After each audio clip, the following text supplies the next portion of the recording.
My name is Sarah Malik, and at 20 years old, I opened the email I had chased since the first sleepless week of freshman year.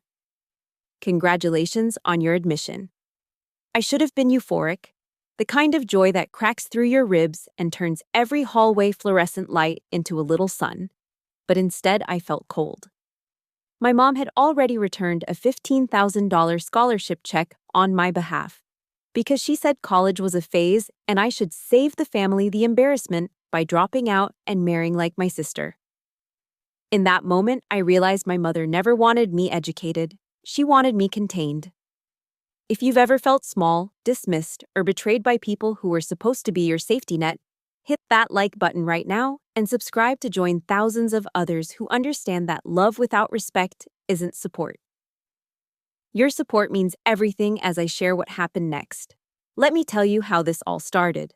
I'm a sophomore, second semester, at Arizona State University in Tempe, majoring in biomedical engineering on the pre-med track because I want to stitch torn bodies back together for a living. I came in with AP credits from calculus and chemistry, and I carry a 3.93 GPA under a merit package that covers tuition as long as I keep it above 3.7. Between that, federal aid, and a campus job in the biomechanics lab, $14.75 an hour sterilizing pipettes and annotating motion capture data, I've been able to send $200 home most months. I live off campus on Lemon Street in a 2-bedroom with a girl from my circuits class, Mia, who paints her notes in 5 colors and says it helps her see the logic. Our living room smells like espresso and dry erase markers because we spend nights diagramming sarcomeres and signal pathways on the sliding glass door with erasable pens like it's a whiteboard. It's messy. It's mine. My family lives 30 minutes away in Mesa, but that 30 minutes can feel like 300 miles or 3 inches depending on the day. My dad, Khalid, is 52 and dispatches trucks on graveyard shifts, which means he moves like a man stitched to a different time zone. He keeps his praise in his pockets. He keeps his shame there too. My mom, Shabnam, is 48, and to the outside world she is Sunbright, a woman who bakes for neighbors and remembers birthdays. But the inside world has rules like a chessboard you are expected to memorize without anyone explaining the pieces. And then there's my sister, Aisha, 24, whose wedding to a dentist named Samir last summer cost more than our townhome is worth and became the scale my mother uses to weigh our lives. She's secure, Mom says when she is smoothing a tablecloth no one asked her to spread. Security is smart. My acceptance letter from ASU, my Dean's List certificates, the $2,500 I saved last year after selling my car to cover textbooks and lab fees. Those are not security in her math. They are compromises, evidence that I could have chosen the easy street and moved into a gated neighborhood with lemon trees like my sister, but chose stress and debts instead. Spring 2023 finals week felt like a series of beads sliding off a string. BI0202 on Monday, BME213 on Wednesday, and the final iteration of my group project for biomechanics, due by Friday at 5 p.m. I ran between Hayden Library and the lab so often that the RFID scanner started lagging at my badge, like even the building was tired of seeing me. On Tuesday, May 2nd, at 3:45 p.m., my phone lit up with Mom and I answered because I always answer. Sarah, she said without hello.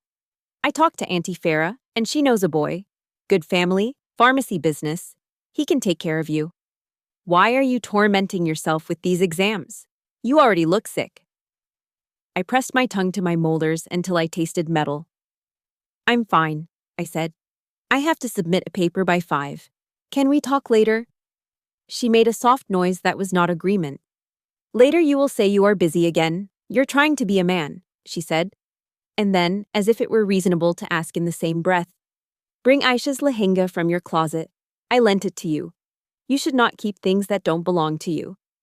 The first dismissal came as a drizzle, not a storm. At a family dinner in April, with my course planner open on my lap because I was building next semester around Organic Chemistry 2 and BME 310, my mother reached across the table, flipped the planner closed with 2 fingers, and smiled at me like I was 8. Put away your cartoons. We are having adult conversation. When Uncle Tariq asked what I was studying, she answered for me, something with disease. And when I corrected her, she patted my hand and said, you see? She always wants to be right. After dessert, she stood in the kitchen with Aisha and carved me with whispers that were meant to be heard. Nobody wants a wife with opinions.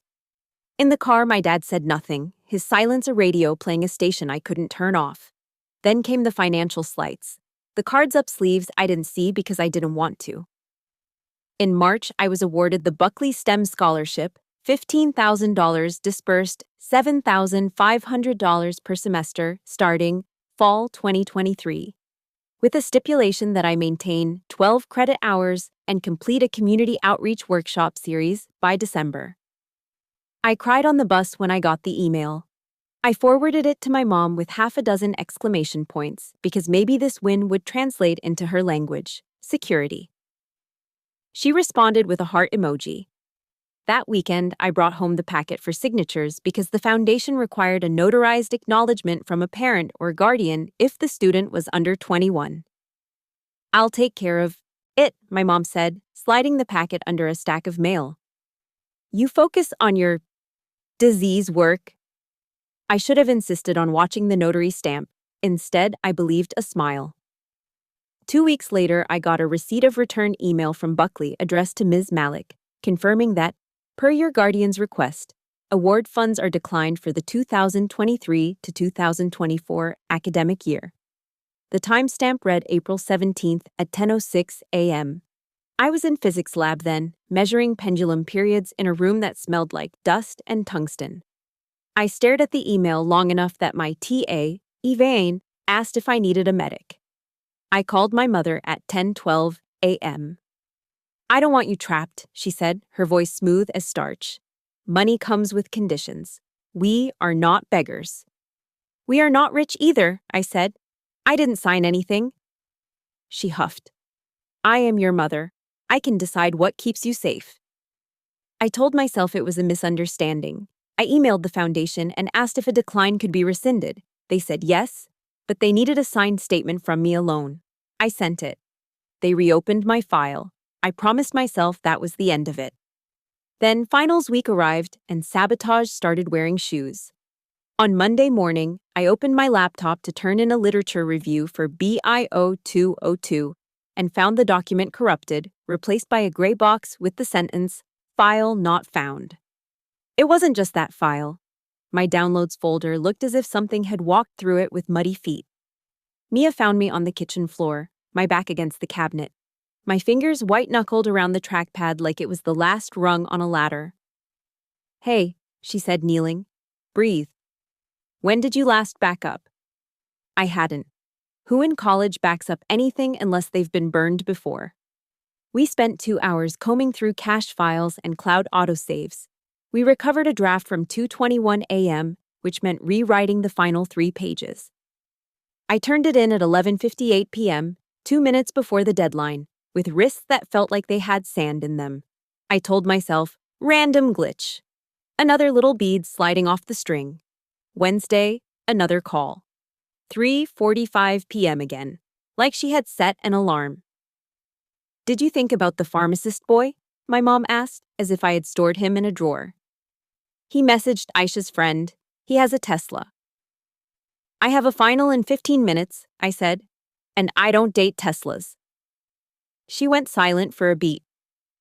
Sarah, she said soft now, the voice that tucked me in when I had fevers. I am asking you not to embarrass us. Aisha has done her duty. Why can't you be sweet?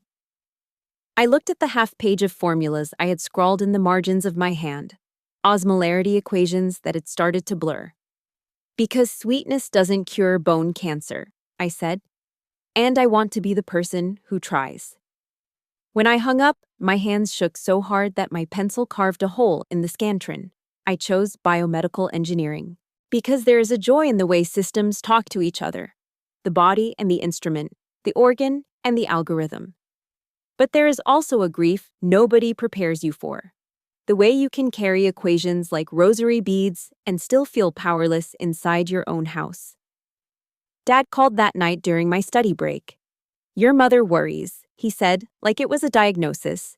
She thinks you are making life too hard. Life is hard, I said, and heard his sigh scratch like sandpaper against the receiver. On Friday, May 5th, the day our biomechanics project was due, I left my apartment at 7:10 a.m. to print final posters at the lab. I had arranged our plots in a palette Mia swore made the data look expensive. And I was finally proud of the slope lines and confidence intervals. When I reached the lab, the door wouldn't accept my badge.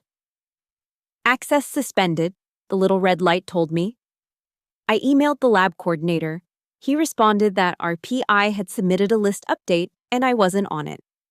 I ran upstairs to Dr. Chen's office. She wasn't in yet, but her door was open, and on her desk sat our draft and a note in her handwriting. Strong analysis. Bring the plots by noon. I slid into the hallway, back against the wall, and swallowed panic like aspirin. At 8:02 a.m., I got a text from an unknown number. Stop trying so hard, it's not cute. I stared at the number, then another. You're never going to be Aisha. I blocked it and told myself some frat boy had the wrong number. But the words were the exact words my mother had used in the kitchen over the dish soap in February. You are not Aisha. I presented our poster at 1:30 p.m. with the help of 2 classmates who flanked me like bodyguards. I explained tendon hysteresis and peak torque like they were my grandparents, familiar and fussy. And the committee nodded. We got an A. I thought, maybe I can hold both lives together with the right pins. That night, I drove to Mesa with a Tupperware of lab cookies because my mother likes anything sweet she didn't have to bake. Aisha was there, draped in an emerald salwar and a gold necklace you could see from space. Did you hear? She asked before I could take off my shoes. Samir and I bought an investment condo. When I smiled, she said, Don't be jealous. I opened my mouth to say I wasn't, but my mother appeared and handed me a stack of envelopes. Mail for you, she said. I opened them so you wouldn't waste time.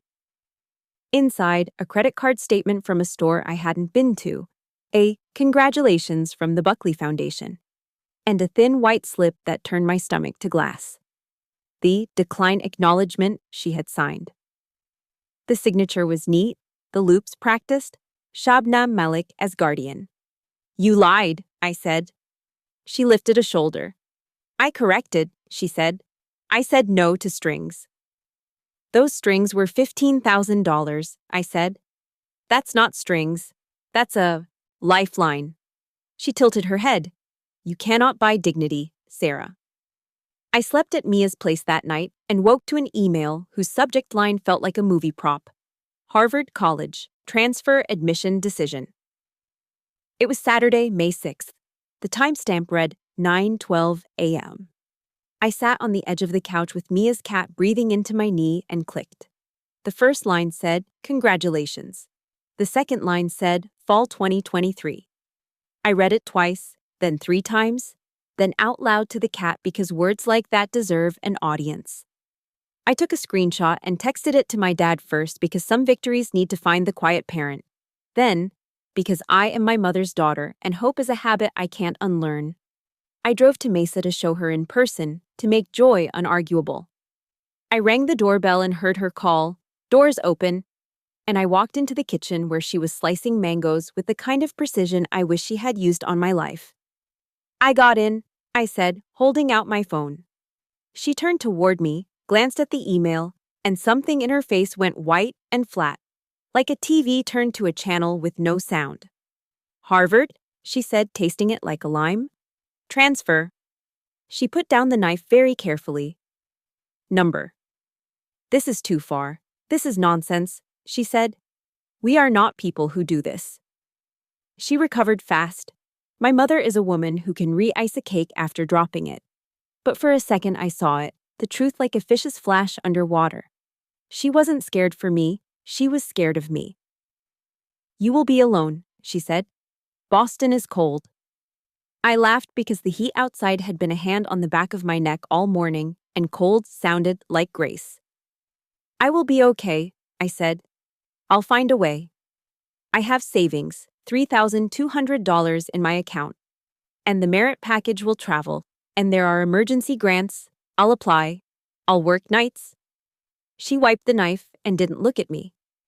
What about Aisha's baby shower in October? She said. Who will do the favors? I couldn't help it. I started laughing, not because it was funny, but because there is a point beyond which pressure makes everything sharp and ridiculous. Mom, I said, I can buy tiny soaps from Boston.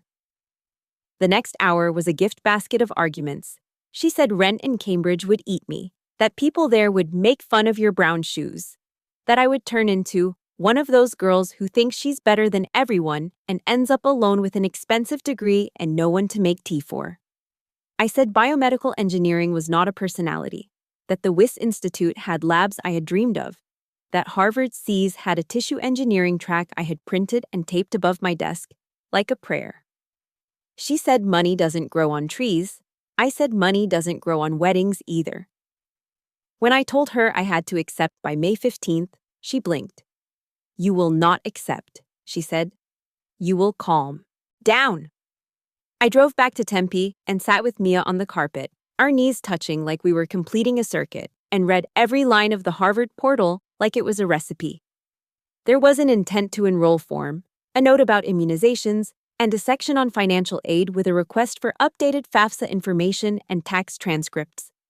I gathered documents into a folder titled Fall 2023, Harvard, and set 3 alarms for Monday, 8:30 a.m. to call the financial aid office, 9 a.m. to schedule an appointment with my ASU advisor to discuss credit transfers, and 10 a.m. to email Dr. Chen for a recommendation update. I accepted my spot, clicked submit, and felt the small fizz of a life moving. Sunday was quiet like a held breath. I did laundry. I made a spreadsheet of costs. Projected rent $1,450 for a room in Somerville if I could find a roommate. Transit pass $90 a month. Groceries $240 if I continued to subsist on rice, lentils, eggs, and the occasional celebratory mango. The $2,500 I'd spent on textbooks this year, Organic I, N2, physics lab manuals, a used biomechanics text that still cost $190 even with a torn cover, glared at me from the page, a reminder of how debt is a tide that never gets tired. I sent the spreadsheet to my dad with the subject line, Plan. He didn't reply. I imagined him reading it under the yellow kitchen light at 3 a.m. when his graveyard shift lets him take a breath, tracing my numbers with a finger that smells like coffee and diesel. And I hoped the arithmetic sounded like a heartbeat. Monday at 9:07 a.m., I got a call from financial aid. Ms. Malik, the woman said, cheerful. This is Carrie from Harvard's Office of Financial Aid. We received your FAFSA, but it was flagged because of an identity theft indicator. We just need to verify a few things. I stood up so fast my chair scraped the floor. Identity theft? I repeated. Oh, it's not uncommon, she said quickly. Sometimes it's a mistyped social. We'll email you a form, 10966C. Just send a copy of your social security card and a statement confirming you filed this year's FAFSA. I thanked her and hung up and stared at my phone like it had sworn at me. I called the FAFSA helpline. After 22 minutes of hold music that sounded like a keyboard crying, a man told me there was an attempt in April to correct my application with a new phone number and an address I didn't recognize. It was rejected, he said, because the original applicant did not confirm. Can you tell me the phone number they tried to add? I asked. He read it out. The last 4 digits matched my mother's. In that moment, I wanted to be 8 again and hide under the dining table with a piece of bread and the smell of cumin wrapping me like a blanket. Instead, I opened my laptop and wrote down everything: date, time, who I spoke to, what they said. I printed the 10,966C and the FAFSA transcript request and the Harvard verification sheet and labeled them with sticky notes like a paralegal on a TV show. I copied my social security card and my driver's license and my birth certificate and hated the way my hands shook when I fed the paper into the scanner. Mia walked in and raised her eyebrows at the pile. "This looks like a case," she said. "It is," I said. "Apparently someone tried to become me." She sat next to me and leaned her head on my shoulder. "The nerve," she said, "of the universe and also of your mother." At 10:55 a.m., Dr. Chen emailed back, "Proud of you. Let's meet Wednesday at 2. At 11:20 a.m., my ASU advisor, Mr. Alvarez, sent a link to the transfer credit database and a note that said, "You'll need official syllabi for BME 213 and BIO 202 to petition. Start compiling now." I felt buoyed, like 3 small hands had pressed on my back at once. I printed the syllabi. I pulled up course descriptions. I made another spreadsheet titled CREDITS. I messaged the 2 students I'd mentored in the biomechanics lab this semester and told them I might be leaving. They replied with too many exclamation points and a string of heart emojis that made my eyes hot. At 12:42 p.m., my mother texted, "Come home for lunch." I didn't go. At 1:05 p.m., she called from the house phone. I let it ring. At 1:17 p.m., my dad texted, "Finally. Proud. Call later." I stared at the word proud until it blurred. At 3:02 p.m., my phone rang again. It was the Buckley Foundation. "We wanted to confirm," the woman said, "that per your guardian's call on April 14th, we processed your withdrawal from consideration for fall 2023.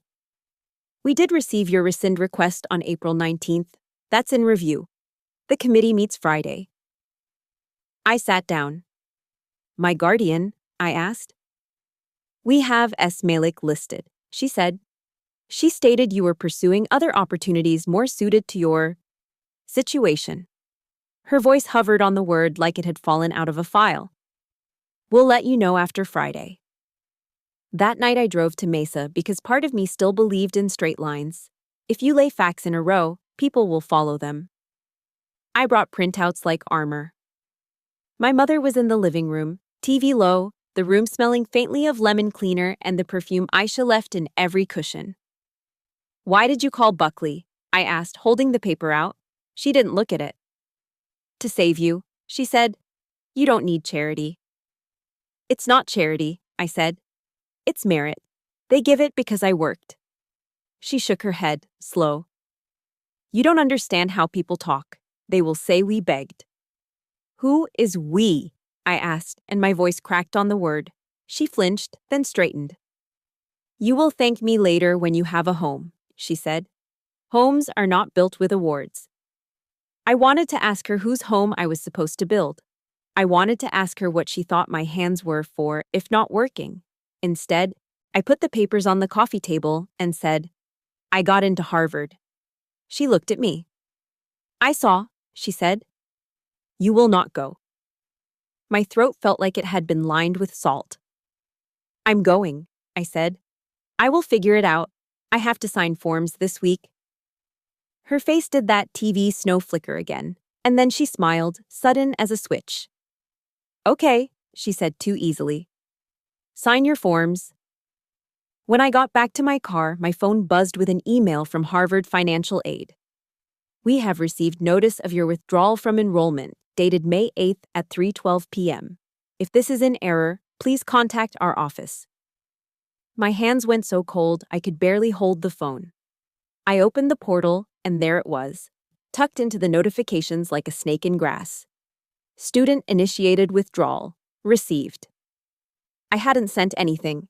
The IP address logged in the activity feed ended in numbers I didn't recognize. There was a note. Confirmed via telephone by Guardian, S. Malik. I sat in the dark driveway of my parents' house while the porch light hummed above me and stared at the yellow rectangle of our living room window where my mother had just been. And I realized this wasn't drizzle anymore. This was rain. I put the car in park. I took a photo of the screen, then another to catch the timestamp. May 8th, 3:12 p.m. And then I called Carrie at Financial Aid and left a voicemail with my name, my date of birth, the error, and the words, "I did not withdraw." Then I called Mia and said, "Save everything." without explaining because the explanation was a rope I wasn't ready to pull. I closed my eyes and felt the old habit press against my ribs. The urge to apologize for making trouble, for wanting a life my mother didn't choose for me. I inhaled until my lungs hurt and exhaled until I could see my breath fog the driver's side window, even though it was 94 degrees outside. Then I opened the Notes app and started a file called Evidence. The first line I typed was a date, Monday, May 8th, 3:12 p.m. The second line was a truth I should have said out loud years ago. She is not protecting me. She is protecting the version of her life where I don't leave. I looked back at the front door, at the lemon tree Aisha had planted in a pot to bring prosperity, at the doormat that said, home in letters only slightly crooked, and I put my hand on the handle to step out and ring the bell and ask a question I already knew the answer to. And that's where I'll pick up next. Because the next thing that happened in that house set every domino upright and put me on the path to proving what she'd done, no matter who she'd convinced to believe her. I stood in the driveway for what felt like an entire season, the car engine idling low, my pulse louder than the hum of the porch light. The house seemed smaller from here, as if it had curled in on itself, hiding its secrets in the hollow walls. I knew that if I stepped out now, I wouldn't be returning just to visit. I'd be crossing a battlefield where the enemy was my own blood. Still, I pushed the door open, letting the desert night slap my face with its dry heat, and walked to the front step. My knuckles hesitated above the wood, but hesitation was a luxury I'd burned through weeks ago. I knocked, a sound sharp enough to cut through the muffled TV chatter inside. The door opened with a squeak, and my mother appeared, her expression already composed in the mask she wore for neighbors and acquaintances. Soft eyes, polite smile, a sweetness you could almost believe.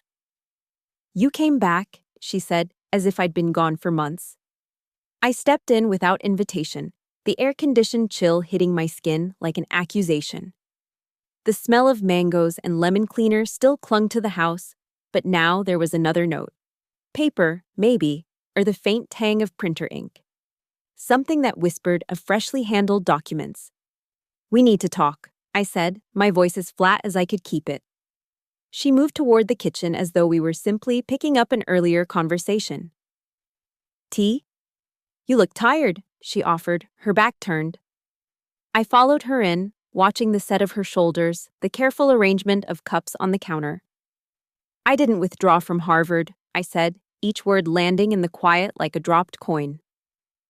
She froze for half a second, then reached for the kettle. "I don't know what you're talking about," she replied, the feigned innocence almost convincing if I hadn't already seen the proof in my own inbox. "They called," I pressed. "They have a record of the withdrawal. They logged the IP. They have the time, 3:12 in the afternoon. And they have your name." She turned then, slow and deliberate, leaning one hand on the counter as if it were the only thing keeping her upright. "Sarah," she began, and there was a softness in her tone that felt rehearsed. "You're making this bigger than it needs to be. I did what was best for you. Harvard is not for people like us. You think it will be different there, but they will only use you for their statistics." I stared at her, stunned by the smoothness of her rewrite, by the way she could turn sabotage into an act of care. "I didn't ask you to protect me," I said. "I asked you to believe in me, and you couldn't even do that." The kitchen light caught the silver in her hair, and for a fleeting second she looked smaller, older, almost fragile. But I knew better. Fragility was a weapon here, something wielded to make others drop theirs. She straightened, and the sharpness returned to her features. "You will stay at ASU. You will finish here. You will be near family," she said, as if my life were a form she was filling out, the boxes already checked. I felt something in me shift, a click like a lock sliding into place. "No," I said simply, and I left the words hanging between us. I took a step back from the counter, my mind already racing ahead. If she could call Buckley, call Harvard, edit my FAFSA, she could try again. She could find other strings to pull, other doors to close before I reached them. The only way forward was to make myself untouchable, to document everything until no one could mistake fiction for fact. I'm taking my files, I told her, glancing toward the hallway where the small storage cabinet stood, the one she insisted on keeping my important papers in. She moved before I did, stepping into the doorway like a guard. Those are mine, she said. They're mine, I countered, the heat rising in my chest. Birth certificate, social, transcripts, all mine. You've had enough chances to manage them. She held her ground, but I could see the calculation flicker in her eyes. She wasn't going to make a scene here, not when my dad might wake early from his shift upstairs. Finally, she stepped aside, her silence heavier than shouting. I pulled the cabinet open and began gathering everything. Manila folders, envelopes with tax stamps, the plastic sleeve holding my passport. My fingers trembled only once, when I found the FAFSA correction printout with her handwriting in the margins. Too much debt, scrawled like a justification in black pen. I slid it into my tote without a word. As I turned to leave, she said quietly, "You'll regret this, Sarah. You'll regret choosing strangers over your own mother." I didn't look back. At the door, I paused just long enough to take in the living room. The crooked home doormat visible through the glass, the lemon tree in its pot. And knew this would be the last time I saw it without feeling like a trespasser. The drive back to Tempe was a blur of highway lights and half-formed thoughts. Every mile put more steel in my spine. By the time I pulled into the parking lot on Lemon Street, I already had a plan forming. Start with the paper trail. That night, Mia and I cleared the coffee table and turned it into an evidence board. I laid out each document, each screenshot, each email in chronological order. We labeled everything with sticky notes: blue for financial interference, yellow for academic sabotage, pink for direct quotes. By midnight, the board told a story no one could ignore, least of all Harvard's Financial Aid Committee. But even as the neat rows of evidence grew, so did the questions. If my mother had managed to do this much under my nose, who else had helped her?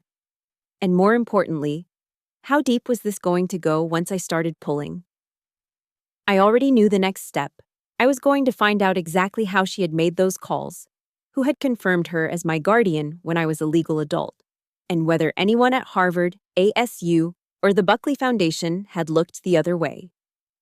Because this wasn't just a family argument anymore, it was fraud. And I wasn't going to let her win it quietly. And that's exactly where I'll take you next. Into the calls, the meetings, and the doors I was about to knock on, even if every single one opened to another fight.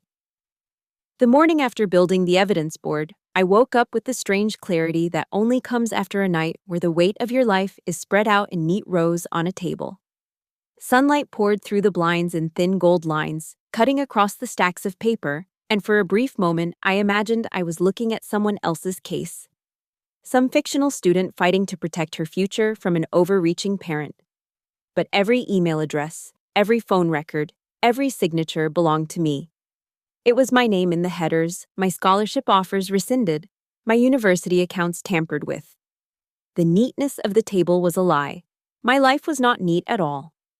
I showered, dressed in jeans and a clean button-down, something that made me feel like a professional instead of a college kid who still survived on microwaved lentils, and set myself in motion. The first call was to Harvard's Office of Financial Aid, this time with my phone on speaker and Mia taking notes in the background. Carrie answered again, her voice that same warm professional tone that made it hard to imagine she'd been on the receiving end of my mother's manipulations. "I need to know exactly how the withdrawal was processed," I said, skipping the small talk.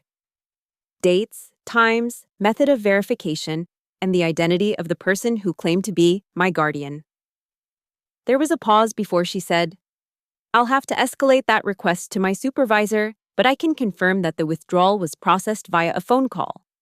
Our policy requires verbal confirmation from the student, or, if the student is under 21 and there's a documented guardian authorization, from that guardian." "I never gave such authorization," I said, keeping my voice level. "And I want a copy of whatever documentation you believe you have."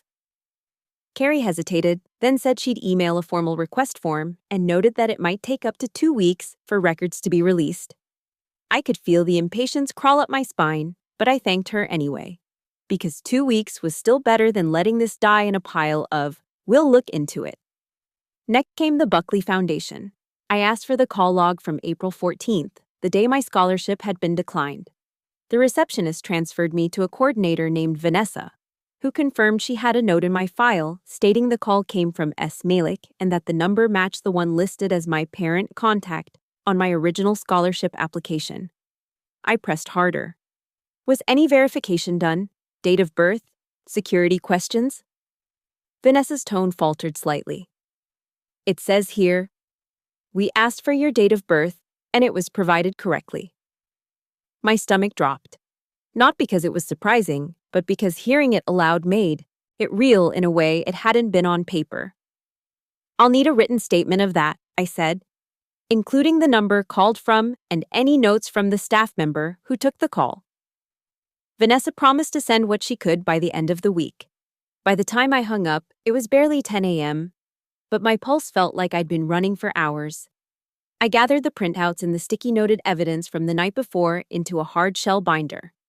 On the inside cover, I tucked a flash drive with duplicates of everything. Mia watched me zip it closed and said, "It's like you're packing for war." I smiled without humor. That's exactly what this is. At noon, I walked across campus to meet Mr. Alvarez, my ASU advisor. His office was small but lined with framed degrees and student thank you notes. He motioned for me to sit and glanced at the folder I placed on his desk. "I need to know if anyone here could have, even unintentionally, helped my mother access my academic accounts," I said. His brows knit together. "Your accounts are private unless you've listed her as an authorized user," he replied. "Have you?" I shook my head. "Never." But she somehow knew my credit requirements, my lab schedule, even the dates for my final project presentations. He tapped his pen against his desk, thinking. "We can request an access log from IT. It will show every IP address that's logged into your student portal. That might be illuminating." I nodded, a strange mix of hope and dread settling in my chest. He printed the request form, and I filled it out right there, my handwriting sharp with urgency. "This could take a week or two," he warned. "In the meantime, change your password, change your security questions, and consider using an authenticator app instead of SMS codes, especially if your phone account is in your mother's name." That last detail was a punch I hadn't seen coming. I made a note in bold, "phone plan." Mia had already told me she'd come with me to the carrier store that evening. Leaving Mr. Alvarez's office, I felt the tiniest flicker of control. Like I was finally building a fence around what was mine. But fences don't stop people who are willing to burn them down, and my mother had already proved she'd cross any boundary I set. That evening, after the carrier visit and the password changes, I sat on the couch with my laptop and began compiling a timeline that connected every incident: the scholarship interference, the FAFSA tampering, the corrupted files, the blocked lab access, and now the Harvard withdrawal. On paper, the pattern was undeniable. Every move came at a strategic moment when it could cause maximum disruption to my academic progress. Finals week, scholarship deadlines, transfer acceptance. This wasn't random spite, it was targeted sabotage. And if it was targeted, then I could predict her next move. I stared at the list of upcoming dates. The Buckley Foundation's Friday Review, Harvard's May 15th enrollment deadline, the release of ASU's official transcripts on May 17th. If I were her, I'd go for the transcripts. No transcript, no transfer. I made 3 calls before midnight, one to Harvard, one to ASU's registrar, and one to a contact Mia had in the Student Legal Services office. By the time I shut my laptop, I had placed holds on my records that required in-person photo ID verification for any changes. Lying in bed, the glow of the evidence board faint through the half-closed door, I realized something. This wasn't just about proving what she'd done. It was about staying 3 steps ahead before she had the chance to do more. What I didn't know yet, what I was about to find out, was that the access logs Mr. Alvarez requested were going to show more than just my mother's IP address. They were going to reveal someone else had been helping her from inside. And that discovery was going to turn this into a fight that reached far beyond my family's kitchen table. The email from Mr. Alvarez landed in my inbox on a Wednesday morning, just before my meeting with Dr. Chen. The subject line was simple: Access log results. Urgent. I opened it at the kitchen table, the smell of Mia's coffee curling through the air, my heart already tightening like it knew what it was about to read. The report was a spreadsheet, neat columns of dates, times, and IP addresses. I scanned down the list, noting my own laptop's entries, Mia's network from the times I'd worked in our living room, and then a string of logins from an IP address I didn't recognize. It wasn't my mother's. I'd memorized hers after the FAFSA incident. This one was tied to the ASU campus network, but not to any publicly accessible computer lab. The location was listed as Admin Building, Room 204. I didn't know Room 204 by heart, but I knew the building. The Admin Building was where the registrar's office lived, along with financial aid and student services. My stomach sank as the reality hit me. Someone on the inside had been helping her. My mind raced through possibilities. A clerk she'd charmed, an old acquaintance who owed her a favor, or maybe someone she'd simply paid. Whatever the relationship, it meant this wasn't just about convincing Harvard or Buckley anymore. It was about rooting out a leak inside the very institution I was depending on to defend my record.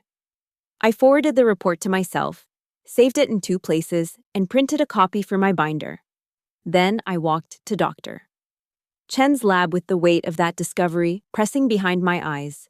She greeted me with her usual brisk warmth, gesturing for me to sit. "I read your email," she said without preamble. "Harvard, that's a big move." I smiled, but it felt thin. "It's also under attack," I told her and laid the binder on her desk. She flipped it open, her eyes scanning the sticky notes and printouts. "This is thorough," she said, a small note of surprise in her voice. "I don't know the full scope yet," I admitted. "But I know someone inside ASU has been helping my mother access my student portal. I need to find out who, and I need to make it stop before it costs me more."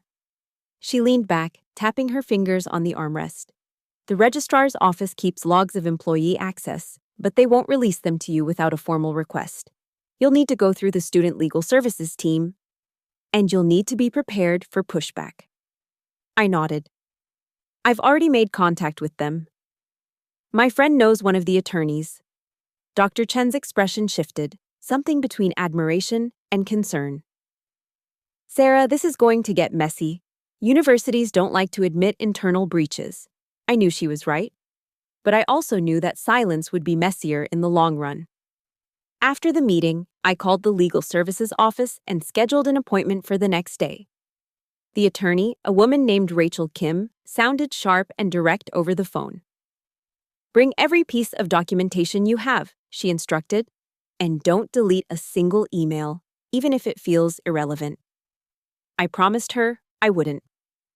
That night, Mia and I stayed up until nearly 2 a.m., cross-referencing my access log with my class schedule, scholarship deadlines, and every suspicious incident I'd documented.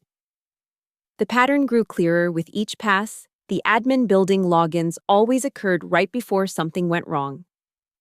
April 14th, 9:42 a.m.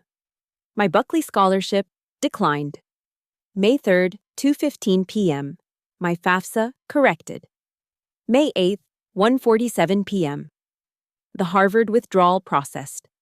The timestamps were surgical. When I walked into Rachel Kim's office the next afternoon, she was already reviewing my binder. "You've done half my job for me," she said, gesturing for me to sit. "The access logs are gold. They prove unauthorized entry into your account. Now we just need to connect that IP address to a specific employee." She outlined the process: a formal request to the university's IT security team, a parallel request to the registrar's office, and if those were stonewalled, a petition to escalate through the dean of students. "They'll try to frame this as a misunderstanding," Rachel warned. "They'll say someone accidentally logged in under the wrong profile. But the repetition in your timeline kills that defense." I left her office with a signed authorization form in my bag and a new determination buzzing in my chest. This wasn't just about Harvard anymore. This was about making sure no one could ever reach into my life and twist it for their own purposes again.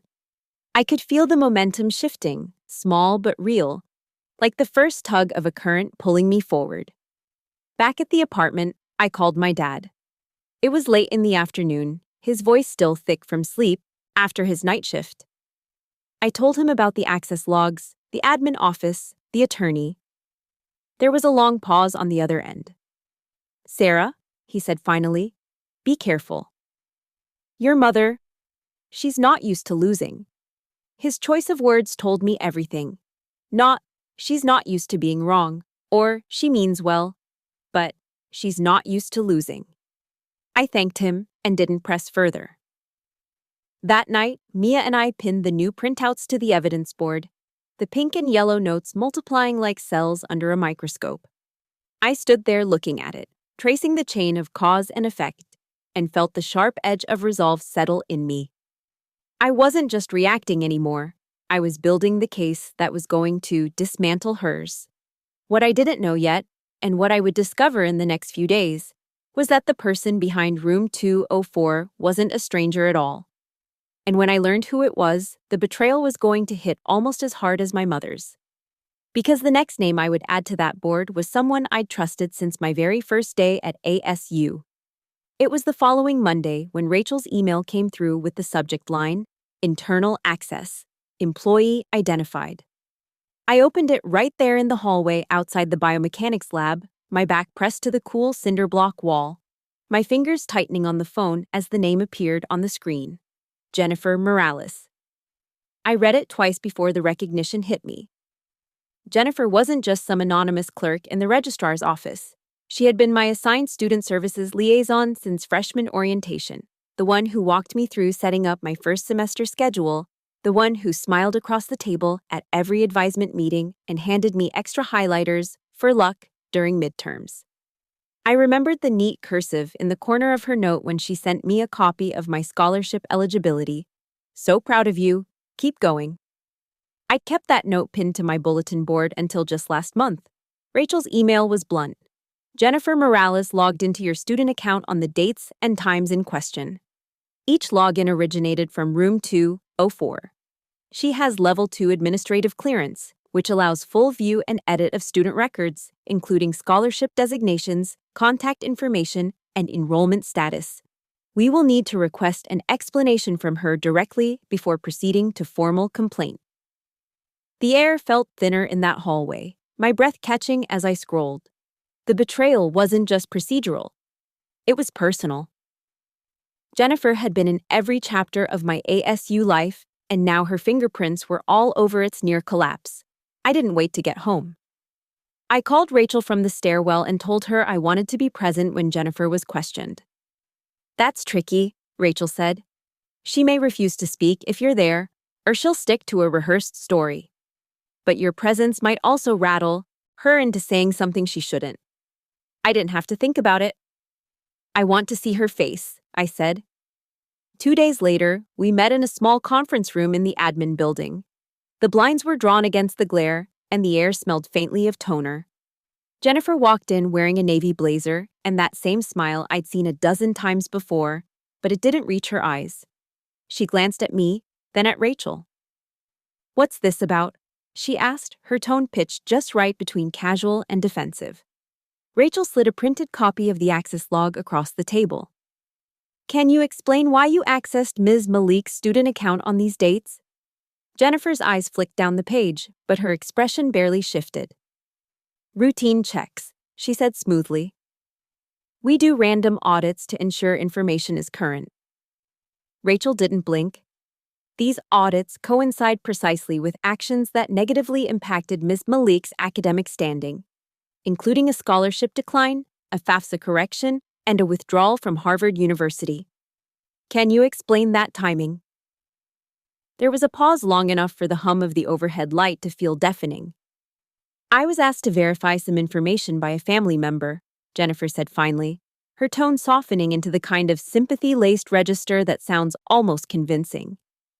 "Your mother called me. She was worried about you. She said you were making rash decisions and might lose your financial aid. I thought I was helping. I felt something inside me snap at the word helping. By removing opportunities I earned, I asked, my voice steady but sharp. Jennifer's gaze faltered for the first time. She said it was for your own good. The room felt suddenly too small, my binder heavy on the table between us. You're not my guardian, I said. You don't get to decide what's good for me, and you definitely don't get to hand my future over to someone else because they sound concerned. Rachel took over, outlining the legal implications. Unauthorized access, FERPA violations, potential disciplinary action. Jennifer's hands tightened in her lap, but she didn't speak again. By the time the meeting ended, Rachel had secured a written acknowledgement from Jennifer that she had acted at the request of a family member, though she carefully avoided naming my mother outright. It was enough to escalate the matter to the dean of students. Outside, the sun was brutal, bouncing off the pale concrete and making the air shimmer. I walked with Rachel to her office, my mind replaying every interaction I'd ever had with Jennifer. The compliments, the little tips on course registration, the way she'd made me feel like someone in the system was looking out for me. I realized now that she had been looking out, just not for me. That night, Mia and I added Jennifer's name to the top of the evidence board, printed in bold letters. The chain was complete. My mother, Jennifer, and the exact dates their actions intersected. This changes everything, Mia said quietly. She was right. The internal betrayal gave my case the weight it needed, not just a family dispute, but a documented abuse of institutional access. But it also meant my mother's reach was longer than I'd imagined. She didn't just have influence in our home, she'd managed to pull someone inside a university bureaucracy into her orbit. And if she'd done it once, she could do it again. I knew what had to come next, not just building the case for Harvard and Buckley, but securing the support of ASU's administration before my mother had a chance to rewrite the narrative in her favor.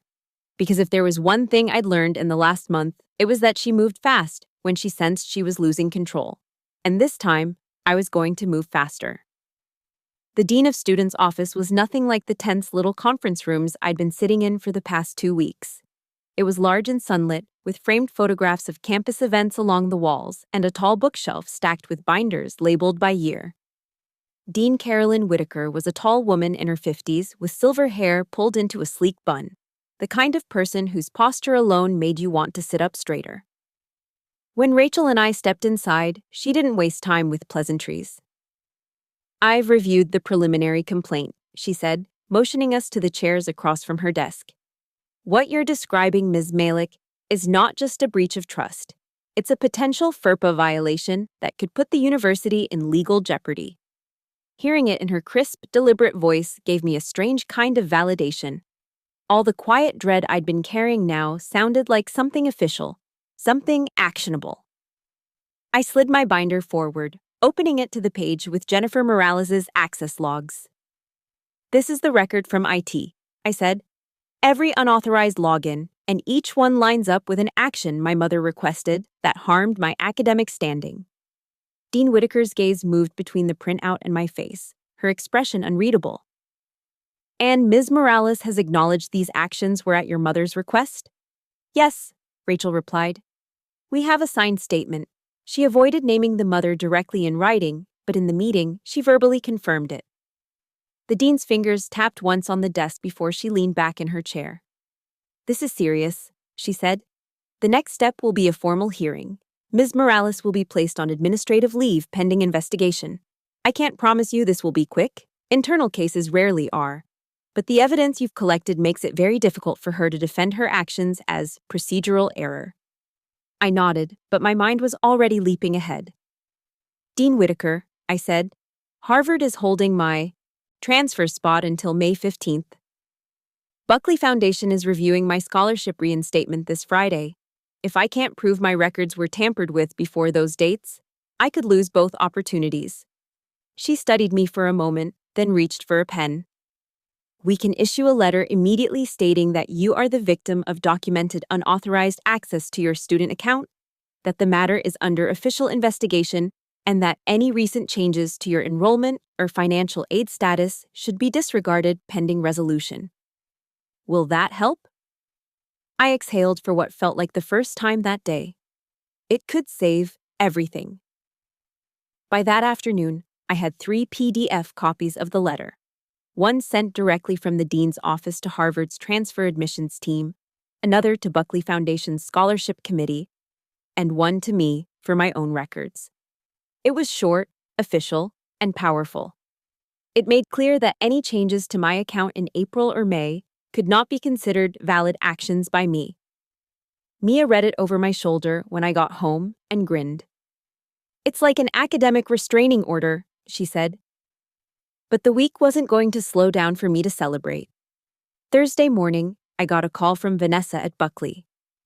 "We reviewed the letter from your dean," she said, "and we're reinstating your scholarship effective immediately. The first $7,500 installment will be processed for fall term." I closed my eyes, gripping the phone so hard my knuckles ached. "Thank you," I said, and my voice cracked in a way that surprised me. When I hung up, Mia threw a handful of highlighters into the air like confetti. Friday brought the Harvard call, this time from a senior admissions officer named Jordan Ellis. "We've received confirmation from ASU about the account breach," he said. "Your enrollment status is secure. I've flagged your file so that any future change requests will require in-person verification from you directly." It wasn't just relief, it was a layer of armor I didn't have before. For the first time in weeks, I wasn't bracing for the next rug to be pulled out from under me. But my mother didn't stay quiet for long. That Sunday, I woke to 6 missed calls from her number and 1 from my father. The voicemail she left was short, almost eerily calm. "Sarah, you've embarrassed me. People are talking. You think you've won, but you've only made enemies. Call me back." I didn't. Instead, I added the voicemail to the evidence file, labeling it Post-Intervention Contact, Emotional Intimidation. Rachel and I met again on Monday to prepare for the hearing against Jennifer Morales. "She's going to try to minimize," Rachel said, flipping through her own copy of the binder. "She might even say your mother misled her about having your consent. The important thing is to stick to the timeline, the facts, and the impact on your academic record." I nodded, committing every detail to memory. When the hearing day arrived, I walked into the small panel room wearing the same navy blazer I'd worn for my Harvard interview, my binder tucked under one arm like a shield. Jennifer sat across from me, her hair pulled back, her expression neutral. The panel, 2 administrators, 1 faculty member, and a student representative, listened as Rachel presented the evidence, as I explained the missed deadlines, the near loss of my scholarship, the emotional and logistical cost of undoing the sabotage. Jennifer spoke only when addressed directly, her voice even, her words careful. "I believed I was helping a concerned parent," she repeated. "I did not anticipate these consequences." The faculty member leaned forward. "Ms. Morales, FERPA guidelines are explicit. The only consent that matters is the student's. Why did you bypass that?" Jennifer's eyes darted toward me for a split second before she answered. "I made an error in judgment. It was the closest thing to an admission I was going to get, but it was enough." The hearing adjourned with the panel promising a decision within the week. Walking out into the bright Arizona afternoon, binder still under my arm, I felt the weight of all of it, the betrayal, the fight, the slow clawing back of what was mine. I knew the case against Jennifer was just one piece of a larger puzzle, but it was a piece that could lock into place and make the rest of the picture undeniable. What I didn't realize yet was that the university's decision wouldn't just remove Jennifer from the equation. It would unearth records, hidden in her administrative files, that would give me something even more explosive. Proof that my mother had interfered with my opportunities long before Harvard, long before Buckley. Back to the very first semester I ever stepped foot on campus. And when I saw those records, the story I thought I was telling was going to expand into something far bigger and far uglier than I'd prepared for. The email from the dean's office arrived on a Thursday morning, the subject line plain enough to mask the weight of its contents: hearing, outcome, and follow-up. I opened it sitting at the kitchen counter, my coffee cooling untouched beside me. The decision was clear. Jennifer Morales' actions constituted a willful breach of FERPA guidelines and institutional policy. Effective immediately, she was terminated from her position. The relief hit in two waves. First, the validation that what had happened wasn't just miscommunication or misunderstanding, but an actual, punishable violation. Second, the knowledge that her access to my records was gone forever. But buried halfway through the email was something I didn't expect. As part of the investigation, IT security had been tasked with reviewing the last 2 years of my account history for any other irregularities. What they found wasn't a handful of anomalies. It was a pattern that stretched back to my first semester at ASU. Dozens of edits to my contact information, emergency contacts, and scholarship applications, all tied to Jennifer's login credentials, and many occurring before I even knew her name. The oldest entry dated to September of my freshman year, just 3 weeks into classes. I had been 19, barely learning my way around campus, when my mother first reached into my student file and started rewriting it. The attached report was meticulous. There were screenshots of altered mailing addresses, phone numbers swapped for hers, my FAFSA PIN reset for security purposes, and notes in the system marking scholarship eligibility as pending verification, even when it wasn't. One incident in my second semester jumped out immediately: a $1,000 departmental merit award I'd earned for my GPA in the honors college. I had received a congratulatory email from my advisor at the time, but the funds never appeared in my account. Now I saw why. 2 days after that email, Jennifer's login showed an update changing the status to declined by student. The money had been reallocated to another recipient. I printed the report, each page heavier in my hands than the last, and slid it into the front of my binder. The scope of what I was looking at wasn't just sabotage in the past month. It was years of slow erosion, all carried out under the guise of helping. I couldn't stop thinking about my first year, the late nights in the library, the extra shifts at the biomechanics lab to make ends meet. How many of those nights had been unnecessary? How many hours had I worked to replace money that had been stolen before it even reached me? That afternoon, I met Rachel in her office. She read the report silently, her eyes narrowing as she flipped each page. "This changes the calculus," she said finally. "We're no longer just talking about recent interference. We're looking at a sustained pattern of fraud and misrepresentation. This opens the door to pursuing not just administrative remedies, but legal action, civil or even criminal, depending on how far you want to take it." I didn't answer right away. Part of me still reeled from the scale of it, the way my mother's interference had been stitched into the very fabric of my college career without me even knowing. But another part, the part that had built the evidence board, that had sat across from Jennifer in that hearing, that had faced down Harvard's withdrawal notice, was already mapping the next moves. "I want to take it as far as it needs to go," I said. Rachel outlined the process. We could file a formal complaint with the Arizona Board of Regents, submit the evidence to the state's attorney general for review, and explore civil damages for the lost scholarships and emotional distress. We'll also need to request copies of any communications between Morales and your mother," she added. "If they used university email accounts, those are recoverable.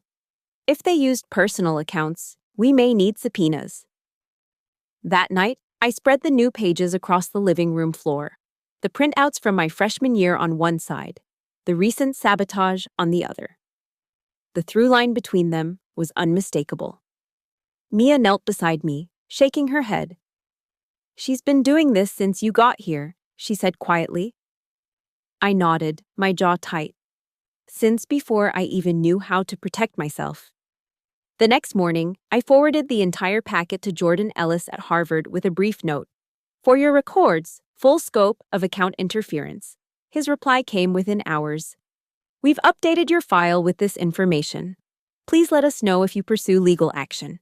We will cooperate fully if contacted." Even from across the country, their support felt like a lifeline. In the days that followed, the campus seemed different. Sharper somehow, as if I was seeing it without the haze of trusting the wrong people.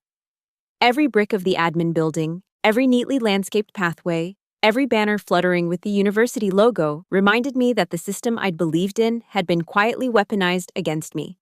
But now, piece by piece, I was reclaiming it. The final step before the semester ended was to decide how, and when, to confront my mother with what I now knew. Not to convince her, because she would never admit to wrongdoing, but to make it clear that her reach was over.